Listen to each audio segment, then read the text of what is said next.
Hi, I'm Lauren Kemp. And I'm Bridget Price. And this is Entrepreneurs in Progress. So today we're going to talk about motivation. Obviously, it's what keeps us going in our business, but unsurprisingly, it ebbs and flows. It's not always there with motivation in anything in life. We're going to be discussing our relationship with motivation and what we've learned about staying motivated within our businesses. So let's get started. Bridget, when do you feel the most motivated and when do you feel the least motivated working in your business? I go through phases. So when we've hit a goal or a new metric or we're close to hitting a goal, I'll be extremely motivated to either hit that mark or surpass that mark and then come up with a new goal to achieve. I feel the least motivated sometimes when things are more stagnant or they've plateaued for a little while, or if I'm feeling just quite honestly drained, if I'm tired, if I need to hit the reset button, I feel the least motivated in those times. And I think that's normal. I think that we all hit our wall at times and we just aren't the most motivated or inspired to turn the heat up a bit. Thankfully, I feel like with us being still a younger business, there's a lot to keep us going and motivated. And like you said, it's really just been ebbing and flowing. We've stayed more on the motivated side, thankfully, than the unmotivated side, but it's still really hard. What about you? Yeah, sure. So for me, it's in the beginning during the idea high and all the planning and strategy. And then I've noticed there's a dip in motivation after about 3 months of starting a project or working on a business.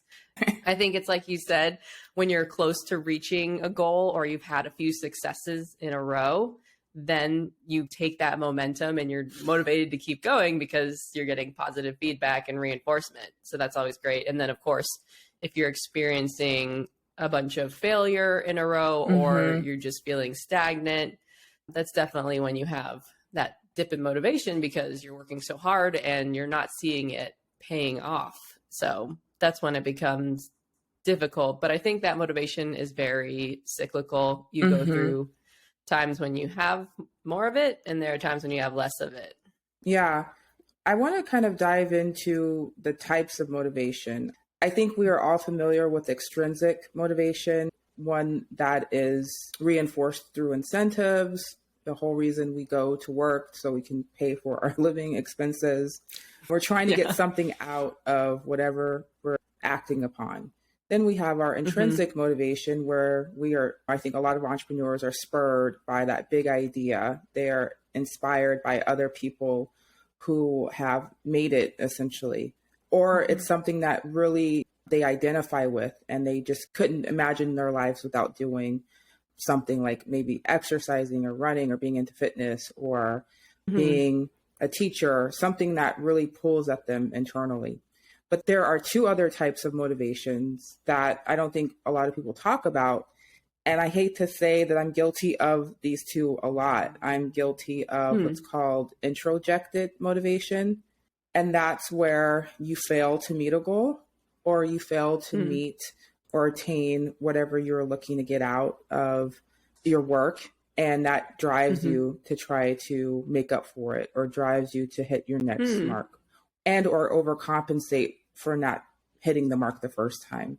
So I'm often driven by that. If we fall short of our sales goal for the month, I'll work really hard to try to get us above what I thought we'd be projected for the following month and things like that. In school, if I scored less or lower on a test than I wanted to, I would try to make that up. I think a lot of people are motivated like that, but they don't realize what type of motivation that is. The other one I feel is like the other side of the coin with regard to procrastination. And this might actually give procrastinators, make them feel a little bit better.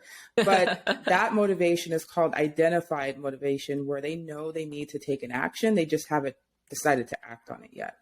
And that's because even though we don't really think about it, motivation is something that requires you to build upon it. So you can be inspired, you have the idea high that you've mentioned, but now what do you do next? And when do you do it?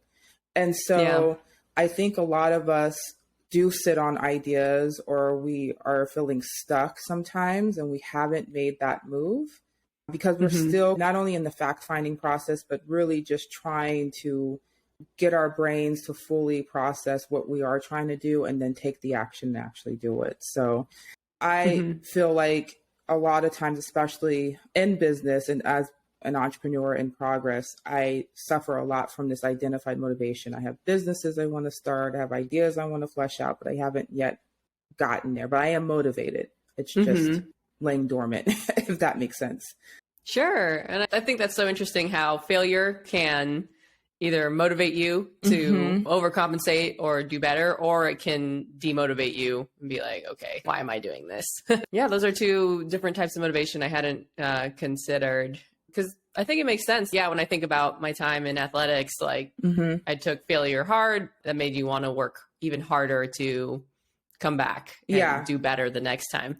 I can't say the same for school. I wasn't that worried if I got a lower grade on a test. I wouldn't be like, oh my God, I gotta do better. I just need to do good enough to be eligible for sports. First of all, I was never in failure of not being eligible. It was, I gotta be eligible in my parents' eyes. Oh, got it. Great clarification. Their eligibility is. Right. That was an external motivator where they threatened to take away volleyball if I didn't get my grades up. Yeah, I think it's true that we have external motivations and internal motivations, because Brian and I were talking about it. If we have promised something to a client, we are very motivated to get that done. But if it's just like an internal goal or arbitrary deadline, it's harder to be motivated by that because, I don't know. Yeah. It doesn't have the same weight.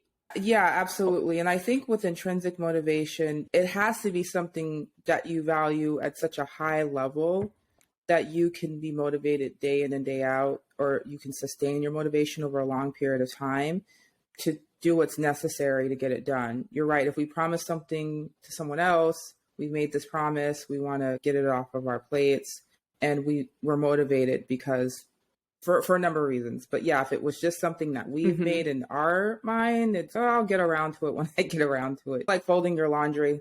I washed it. I'll go grab it from, the top of the dryer. Live out of the, exactly. I'll hit that refresh cycle. It's fine. Put it in the hamper and just live out of the hamper for the week. Yes. You don't do that. What? I have no idea what you're talking about. I'm so unfamiliar with that. I fold my laundry every single time.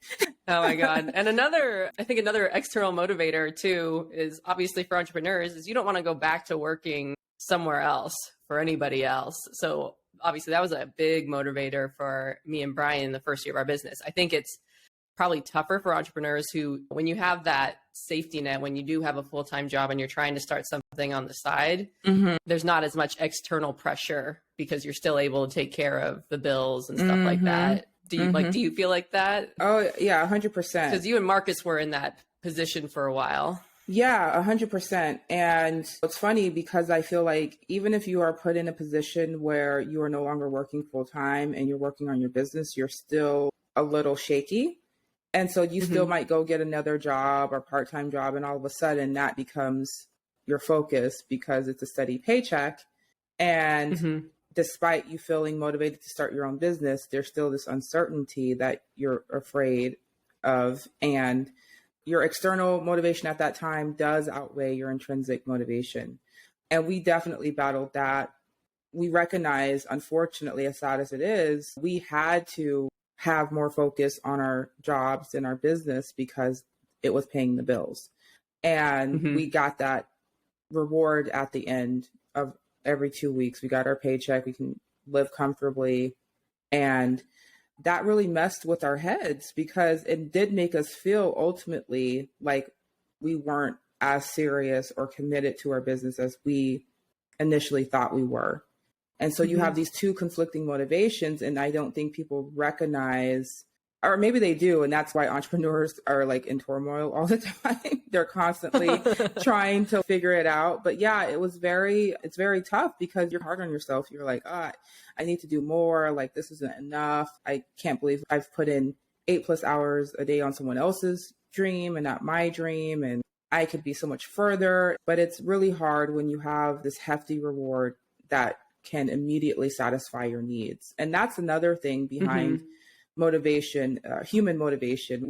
We have to have a certain level of needs met before we could really think about achieving other goals that would technically come in conflict with our needs. And I think at the core, with entrepreneurs constantly struggling or trying to make rent every month, essentially, for lack of better words, they're constantly going through bouts of this kind of motivation, high and low, because they could be deflated. Their numbers aren't where they need them to be, and they're questioning their decision. And when your needs are met, it's a lot easier to take those risks. And I think it's a lot easier by proxy to be motivated. Oh, yeah. When you have your needs met and your baseline, like feeling secure, it's so much easier to take risks and to invest in your business and make. I think also you just have better decision making because there's less emotion and less uncertainty and worry. That's definitely a big part. Yeah, for sure. For you, because you work with Enroda full time and you have for over a year, did you have issues with finding motivation, keeping motivation? Yeah, because again, I think it's very cyclical. You feel very motivated in the beginning, and it was the motivation to not have to find another job was big for me. The motivation to, on the positive side, to help Brian and grow this business. But it's also tough when you're not seeing success because it took us like 6 months before we really hit our groove. That's when it's tough. And I think motivation is tough too with entrepreneurs because sometimes, like often in the beginning, you're doing work you don't want to do. It's a lot of grunt work in the beginning. It's a lot of setting shit up and getting paperwork in order. And like, it's not really the fun part yet. Motivation just goes up and down. And so the way to get through it is to have that discipline and to keep showing up and obviously take breaks when you need them. But I definitely have ups and downs with motivation. Since working on Rota full time, and even with working on Cozy Cactus or any side idea or hustle, like I've seen Brian get like really excited about ideas and working on them for a bit, and then get excited about another idea and work on that for a bit, and we joke about it. Yeah, same. I think you and Brian are very similar in that way. You guys have lots of exciting ideas, and so it's like just things just keep firing off, and I can't sit still, and I'm thinking of all these things and how to solve all these problems, and all the while trying to get rich. So how do you and Marcus stay motivated? I don't know if we like really make a conscious choice to stay motivated. I think because it's cyclical, it comes and goes, and it comes, I think, right at the right times, right at the right moments. Sometimes we have situations that jolt us, right? Whether it's like scaling at a ridiculous rate, whether it's dealing with hiring pains, whether it's dealing with just wanting to get to the next echelon. We have moments where, okay, now we're motivated to do this. Now we're motivated to do that. For us to sustain our motivation, we try our hardest to break things down into chunk-sized pieces of tasks and things that we need to do. And I personally try to celebrate the small successes so we can keep moving forward. That's always been my thing. Marcus is definitely the opposite. He's, what are we celebrating for? We didn't do this. And like, he's very downtrodden about it. I'm like, bro, we have to like remember how far we've come, where we were, and we have to celebrate these small wins so we can keep going. It's just the recognition and acknowledgement that, hey, we did something really cool. Regardless of how you try to frame it, I'm going to frame it more in this realistic lens. And part of that motivation and maybe sometimes demotivation comes from, I think, another faux pas that entrepreneurs often do or commit, which is comparing themselves to others, right? So you might meet a goal, but you're comparing how fast you got there in relation to someone else, or you're comparing where they currently are despite your business not being exactly the same or you not having the full context. And I constantly remind Marcus of that, just trying to keep him rooted in our reality. And there's really no point in comparison. I think comparisons can also help drive motivation, right? Like you see someone do something, you can be inspired. and that motivates you to reach something that they have attained. But I just think comparisons are useless to a certain extent. Except for benchmarking, which we've talked about before. Yes, except for benchmarking when you're trying to get to another level. But in terms of comparing yourselves to make you feel better, I feel like it has no place. I think one of the benefits of working with your significant other is that we inspire each other or we motivate one another. And that can help us stay motivated too when one of us is feeling down. It's so funny. I feel like very rarely are we both feeling down at the same time. It's one of us is in our feelings, the other one picks us up, and we toggle back and forth. So that's nice to have someone to do that with. Yeah, that's such a good point, because if you're doing it on your own, it's so much harder to pull yourself out sometimes. Like when you have a partner or other people that are depending on you or that are just in it with you together, then like usually we're not both down at the same time. So you can help the other out when they need it. Yeah. What have you done that has worked for you to stay motivated? So for me, I find that taking breaks helps me, like changing my scenery, just switching up my routine a little bit. I find that really helps refresh me and recharge me. It's so funny because when I was talking with Brian about this morning, he was like the exact opposite. He's like, this is when I need structure and routine. This is when he's like, when I need motivation, I just need the discipline to show up and start working. And I was like, I want to blow my routine up.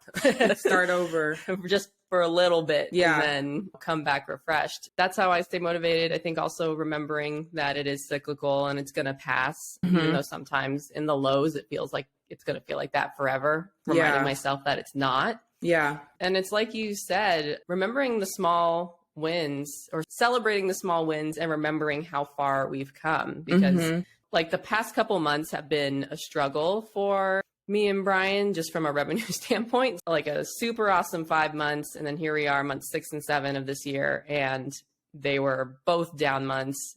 Try to take a vacation and it's down again. And we're just like, and it's a bummer. You make so much progress and then it's 2 steps forward, 1 step back. And then I was just like, oh, I need to remember, look how far we've come since last year. Look how much we have built.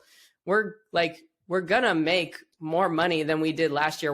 We've almost made the same amount of revenue as we did last year. So if you don't remember some of those things, you can get really bummed out and weighed down on the lower months. So. Yeah, absolutely. You definitely have to keep those reminders in place, because that can spur your motivation. Hearing that you're already close to your revenue for 2020 and we're just hitting August, I think that's amazing, because that clearly points to the direction that you are going to make more money than you did in 2020. And overall, you want to see that growth. You didn't lose money, right? You didn't, we can go backwards, but we do have more expenses this year. We haven't lost money yet. And when I say lost money, I mean, you haven't had a decrease in revenue per se. Yeah. And that's huge. A lot of companies will hit the ground running and they'll hit this like peak really fast. And then, they're going backwards. And I can imagine that's really tough to stay motivated in that instance, because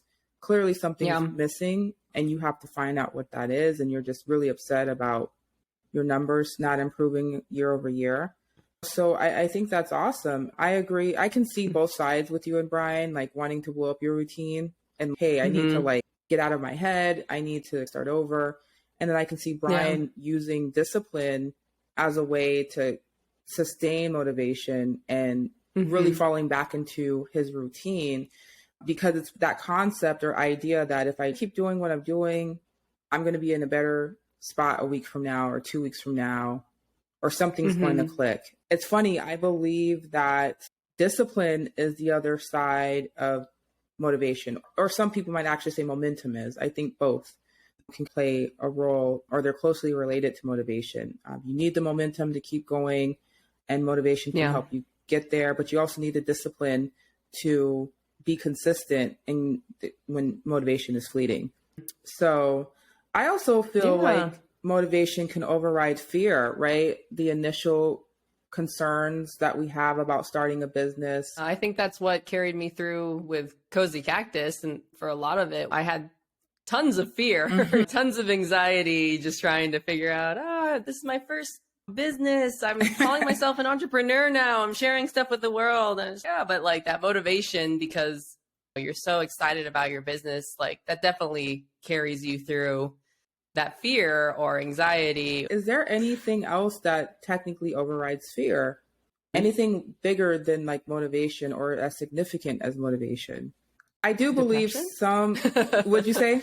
Depression? Oh, I guess if you don't care. Yeah, possibly. I do think I think there are individuals out there that have fearless dominance. Like they just really aren't afraid at all. Sometimes those individuals are a little scary, but I do think there are people who just fear isn't really a thing for them. But I'm trying like confidence. Yeah, but I think sometimes confidence also spurs motivation. Like I think being motivated is what ultimately drives you past the fear to get started. And it's so funny to hear each other talk about the concerns we've had with starting our businesses and things like that, because I can tell you externally, it does not look that way. When you were starting Cozy Cactus, I didn't see fear. I didn't see all the inner workings of what you might have thought about the process.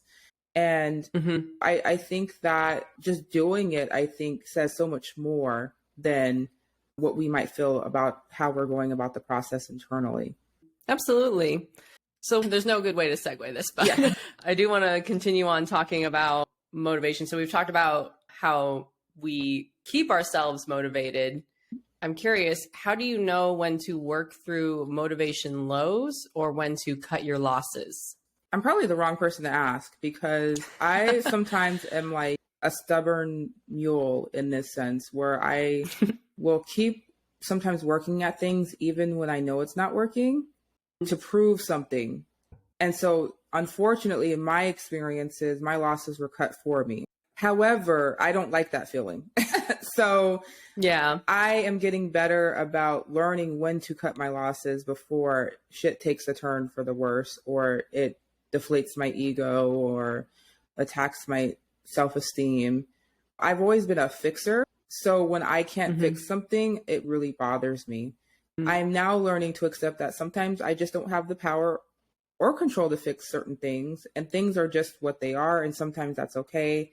Cutting your losses short when you can still have a decent relationship, or when you can just, bow out gracefully and then move on to the next thing, I think is always ideal. But for some people like me, it takes a few hits on the head to get that to sink in a bit. Yeah, I would agree. I was talking with Brian about it, and he was saying, like, if he's been unmotivated for over a month, that's a really long time. And at that point, he's like, maybe I just really don't want to do this. And so that's how he can tell when to cut his losses with any particular idea or project. For me, I'm not good at I'm not as good at letting go. Because again, I think we've talked about this. Brian has like tons of ideas and he's constantly inspired, and I usually tend to focus really hard on one or two things. But I think, when you run out of motivation and it is gone for a really long period of time, because there are times where it's tough and I take a break and still feel that fear, still keep moving forward. And even when things aren't going as great as I would like them to, and I take a break, I'm still always want to come back and try to make it work. And Cozy Cactus has been on like autopilot for this year as Rotev's been growing, and we've been focusing on that. And it's been profitable, but just barely. And I've been going back and forth. Do I just take what's left in that bank account and cut our losses and be done with it? Or I'm like, do I go back to it eventually? I haven't quite figured that out. Am I just dragging it out or not? So I wanted to give myself like time to figure that out. And I'm still not sure what the answer is for cutting your losses with a business that you really care about, but it's not working yet. I feel that 100%. College Genie has pretty much been on hiatus for a couple of years as I've been working through professional, personal things. Made Easy has taken a front seat to everything because it's made more money. And I hate to say it, this might be the first time some of my followers I don't have followers, but people who have been following I have to clarify that. I don't have followers.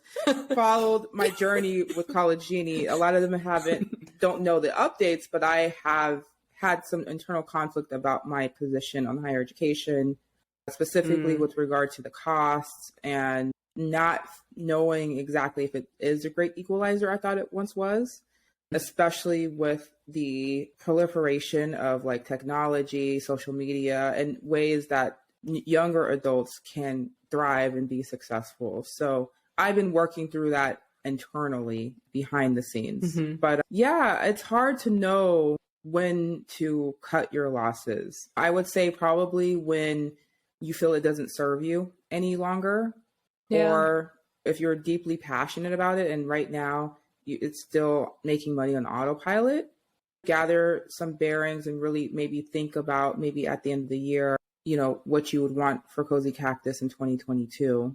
And we're in a whole different place right now. Your product can be shipped nationally, or anywhere in the world, but the conversation only US. Oh, only US, my bad. Just because CBD, some countries. Oh, got it. Got it. But yeah, the conversation has completely shifted now in Arizona with the legalization of marijuana. There could be product evolution for you, things like that. Yeah, I would just say if it no longer serves you, and then identifying what factors serve you and what doesn't, and then going from there. But I always feel like an idea or something you care or love can be revived and, you know, come back as a second or third life. Yeah, because it might not, even if I come back to it, it may not be a CBD balm company. Right. When I come back to it, I was like, I love the brand. Yeah. Still like my big vision was more of a lifestyle thing. I wasn't entirely sure that I was going to stick to even just CBD to begin with. So I'm keeping it open because I know it can grow and evolve and maybe it'll be something completely different. But yeah, I think that you can always revisit past ideas. And I think we've talked about this in season 1 too, where we're learning so much in these other businesses and we are in a different place. And because of what we've learned, you can take your learnings and apply it to previous ideas that maybe you really cared a lot about. Yeah. And revamp them. Yeah, absolutely. And that's what I've learned so much is, man, I was such a new kid on the block with my college consulting business, but I've learned so much with Made Easy and how to operate a business and just the basics. And it's not to say I couldn't learn the basics consulting, but it's different because technically I'm working for myself, and it's not to say I couldn't essentially bring people on or anything like that, but it's so personal and custom in that way that technically I can make it whatever I wanted to make it and still not glean some of the business teachings or lessons I've learned by operating a business like a cleaning company.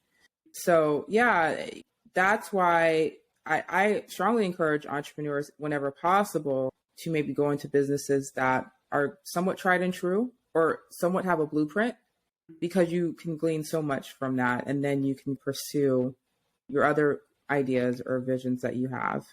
With that said, going back to motivation, are you aware when Ryan has lost sight of being motivated or he's feeling somewhat demotivated?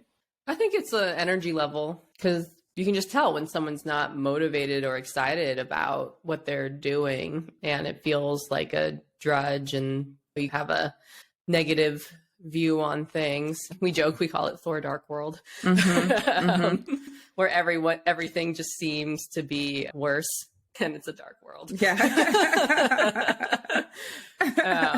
So I'll be like, hey, are you in Thor Dark World? And he'll be like, yeah, maybe a little bit. I'll say that too. That's one of our ways of saying, yeah, we're in a negative down space. So yeah. How about you guys? I can always tell when Marcus is feeling, he jokes, I know him better than he knows himself. So I know when he's feeling something before he even recognizes that he's feeling something, and then we'll talk through it and work through it together. And I was going to ask, like, whenever he's in Thor Dark World, I guess I don't want to assume, but how do you show up for him, or how do you both kind of work through that when he is experiencing the motivation? Yeah, we definitely talk through it, and we try to do like little acts of service. If you're familiar with the love languages. Sometimes it's making meals. Sometimes it's planning a date night or just something to switch something up. But I think that Brian and I are both kind of fixers as well. So when we're in that Thor dark world, it's okay. What's the problem? How can we fix it? And sometimes you just gotta deal with it and just grind it out. Yeah. And so sometimes it's just the quiet support, just doing the little things to help make the day easier. Yeah, I find that talking things through with Marcus is very helpful for him, not being super intrusive or trying to fix what he's looking to fix. That's not always what he needs. Marcus does not like Band-Aid fixes. He likes surgery. And just being aware of what he needs. And likewise, he knows sometimes what I need. Sometimes I need a pep talk. Sometimes I need to talk things through. And I think having someone there to keep you accountable or help you through your times when you are feeling unmotivated has been really essential to us being able to leverage motivation and then sustain being motivated over an extended period of time. I also think that whenever we're feeling down or just not extremely motivated, we try to take a look at our environment sometimes, especially with Panda Express outside. It could be cabin fever. What's the environment like? Like, what's going on? Is there something else that's bothering us? There's some personal things that we need to work through. What are we feeling outside of being unmotivated? And sometimes addressing that can help clear our minds to focus back on the business or feeling motivated again. Yeah, absolutely. This is more of a Brian and Bridget question, perhaps. Yeah. Maybe Marcus. But how do you stick to something when you're excited about all these other ideas? And how do you follow through on any one thing when you're got so many other things that are exciting, especially if you're in low motivation for one of those? I used having all these ideas and being motivated by those to motivate me about the current existing idea. Like, I can't wait to get through this so I can go and try all these other ideas. So sometimes it was something like that. But other times there was a subconscious pull at me about having all of these other ideas because I was worried that the current idea was not going to work or come to fruition. So it's almost like having something in your back pocket, essentially. Now, for me, I think it was quite honestly going through being an entrepreneur and having relative success or experiencing relative successes for me to hunker down and be like, okay, this is the idea for now. And I think when you're an entrepreneur or when you haven't really found your wings yet and you're still in training, you're clinging to other ideas in the case that something doesn't work out. And that's where I was operating. Obviously, if you're thinking like that, that does pose some problems or some concerns, right? Like that definitely does not support you really being focused on the current venture. You're pulling mental capacity and resources away from what you could be using in this business that you're working on because you're constantly dreaming or you're daydreaming or whatever the case may be. And so for me, it's always been about like making sure I'm working through tasks in a chunkable manner. That's also why I celebrate the small successes and wins. I always give myself something to look forward to. So I try to have unique challenges each week or month. For example, for the month of August, we have a client, a larger vendor that we service. And our goal is to not have any cancellations for that month in terms of cleaners calling out or things like having to reschedule. So that's my goal for the month of August. And I try to do things like that because I'm competitive. And I want to be able to say, hey, this is what we were able to do and just have a win in my book. But now that I'm older and I've had some successes, it's easier for me to stay focused. And I think having all those ideas they're the defense mechanism in the case that we fail.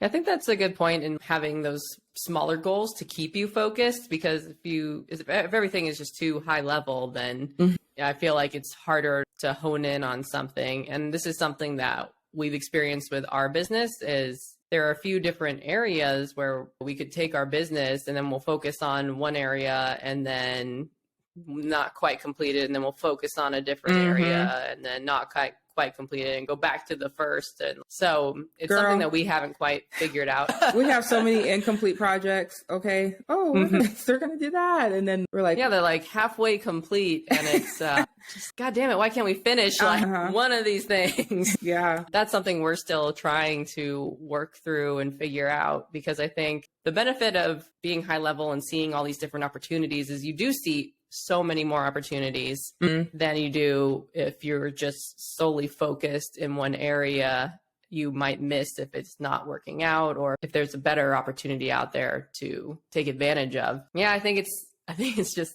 I don't have an answer. Yeah. No. We're still figuring it out. It's tough because sometimes we have new projects or initiatives because we are rapidly responding to an issue that came up, and we're like trying to avoid it from ever happening again. Not really recognizing that maybe this truly was an outlier, and should we really focus a whole ass project on this? Is this necessary? And I think that's just, again, us trying to figure stuff out along the way, figuring out priorities, figuring out if this is the best way to deal with the problem, where it's a constant learning process. And so I think in a weird way, having those stop and start type projects, it's another way that we stay motivated. Yeah. Oh, we have something else to discuss or something else to talk about. It just is what it is. Yeah. Brian was saying too, because he has ideas that are outside the business as well. And so what helps him stick to focusing on Rotiv is the extra ideas that will help this business. So at least if we're working on a new idea, it's something that will supplement or in some way is tied to the one that's currently working. Yeah. So for example, we do consulting services.